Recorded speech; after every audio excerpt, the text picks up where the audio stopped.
वमा खलक़तुल जिन्न वल इंस इल्ला लियअबुदून।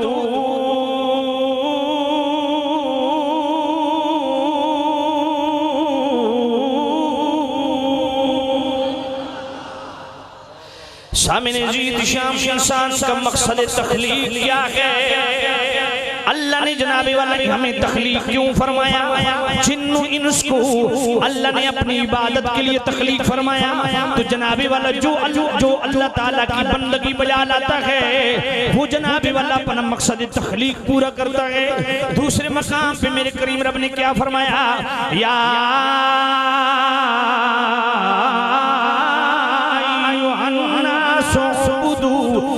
रब्बकुमुल्लज़ी खलक़कुम वल्लज़ीन मिन क़ब्लिकुम लअल्लकुम तत्तक़ून।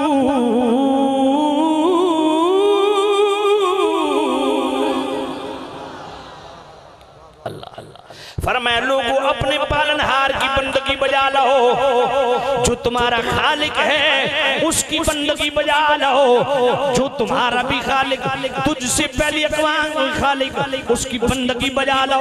फायदा क्या होगा? लअल्लकुम तत्तक़ून, तुम्हें अल्लाह तक़वे की दौलत नसीब फरमाएगा। तुम्हारा सुनना पाक हो जाएगा, तुम्हारा देखना पाक हो जाएगा, तुम्हारे मामूलाती जिंदगी पाक हो जाएंगे, अज़दवाजी मुआशरती खानदानी खान की मामलात पाक हो जाएंगी। जनाबी वाला इसलिए मेरे रब ने फरमाया इन्नस्सलात तन्हा अनिल फ़हशाइ वल मुनकर। फरमाया बेशक नमाज भी हयाई और बुरे कामों से रोक लेती है। नमाज वो अमल है जिससे जनाबी वाला सय्यात का रास्ता बंद हो जाता है, हसनात का रास्ता खुल जाता है। नौजवानों की जनाबी वाला इस्लाह के लिए मैं नुज़हतुल मजालिस का एक वाक़या पढ़ दूं। इमाम अब्दुर रहमान सफूरी फरमाते हैं एक शख्स को एक औरत से मोहब्बत हो गई। एक शख्स को एक औरत से मोहब्बत हो गई, उसने उस औरत को चिट्ठी लिखी। नौजवानों जरा ये वाक़या तवज्जो से सुनना। उस शख्स ने उस औरत को चिट्ठी लिखी कि मैं तेरे साथ मुलाकात करना चाहता हूँ। उसने जनाबे वाला वो चिट्ठी अपने शौहर को दे दी। वो बड़ी पाक पास थी, अब शादीशुदा थी। उसने वो चिट्ठी जनाबे वाला अपने शौहर को दे दी। शौहर भी इत्तेफाक से मस्जिद का इमाम है। वो सीखता नहीं हुआ, उसने एहतजाज नहीं किया, वो गुस्से में नहीं आया। उसने कहा उसे जवाब भी मैं तेरे साथ मुलाकात के लिए तैयार हूँ, शर्त ये है कि तू 40 दिन तक मेरी ऊला समेत मेरे शौहर के पीछे नमाज पढ़, उसके बाद मैं तेरी ख्वाहिश पूरी कर दूंगी। उसने कहा मुझे मंजूर है। अब नमाज पढ़ना शुरू हो गया। 40 दिन उसने जनाबे वाला तकबीर ऊला समेत उस औरत के शौहर के पीछे नमाजें पढ़ी। जब 40 दिन मुकम्मल हो गए, अब जनाबे वाला इमाम साहब जल्दी जल्दी घर आ गए। अपनी बीवी को कहा उसने वादा वफा किया है, अब तेरा वादा पूरा करने का वक्त आ गया है। वो अभी मस्जिद में बैठा है, अभी मस्जिद से निकलेगा। उसे दावत मुलाकात दी। जब वो शख्स मस्जिद से उठा, गली से गुजरने लगा, औरत ने दावत मुलाकात दी। ऐ बंदे खुदा, तूने अपने वादा पूरा किया है, अब मेरा वादा पूरा करने का वक्त आ गया है, मैं तेरे साथ मुलाकात के लिए तैयार हूँ। उसने जवाबन क्या कहा? ऐ अल्लाह की बंदी, अब तेरी मुलाकात की मुझे जरूरत नहीं है, मेरी अपने रब से मुलाकात हो गई।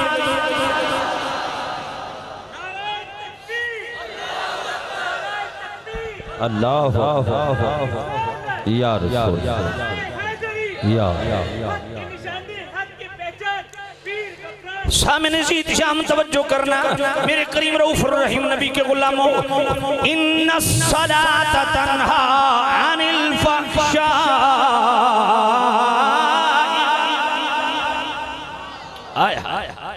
कबीले का सरदार है, करीम रऊफुर रहीम नबी की बारगाह में हाजिर हो गया। अर्ज गुजार हुआ या नबी अल्लाह, मैं कौम का सरदार हूँ, इस्लाम बड़ा पसंद आया है, कबूल भी करने के लिए तैयार हूँ, मगर मैं नमाज नहीं पढ़ सकता। मेरे करीम नबी ने फरमाया अच्छा इस तरह कर, 40 दिन तकबीर उला समेत मेरे पीछे नमाज पढ़, उसके बाद तेरी मर्जी है तू पढ़ना पढ़ना पढ़ना पढ़ना पढ़ना। इसको थोड़ा खोलें जनाब, ये गला खींच रहा है, इसको खोलें। 40 दिन तू तकबीरुल समेत मेरे पीछे नमाज पढ़, 40 दिन मेरे पीछे तकबीरुल समेत नमाज पढ़, उसके बाद तेरी मर्जी है पढ़ ना पढ़। उसने कहा या नबी अल्लाह मैं 40 दिन नमाजें पढ़ूंगा, उसके बाद नहीं पढ़ूंगा। मेरे नबी ने फरमाया तेरी मर्जी। अब नमाजें पढ़ना शुरू हो गया। चूं चूं दिन गुजरते जाते हैं, तू सहाबा को कहता है मेरे इतने दिन बाकी रह गए। जब 40 दिन नमाजें पूरी पढ़ चुका, सारे सहाबा को मुसाफा करता है, अच्छा जनाब मेरी तो 40 दिन की नमाजें पूरी हो गई, मैं जा रहा हूँ, आज के बाद मैंने तो आना नहीं है, तुम सारी जिंदगी नमाजें पढ़ो। साहबा फरमाते हैं जब फजर का टाइम हुआ, हमने देखा पहली सफ में बैठा है, हमने कहा तेरे तो 40 दिन पूरे हो गए। कहते हैं खुदा की कसम मैं सारी रात आलती पालती मारता रहा, करवटें बदलता रहा, किस वक्त अजान हो अल्लाह की बारगाह में हाजिरी दूं। अल्लाह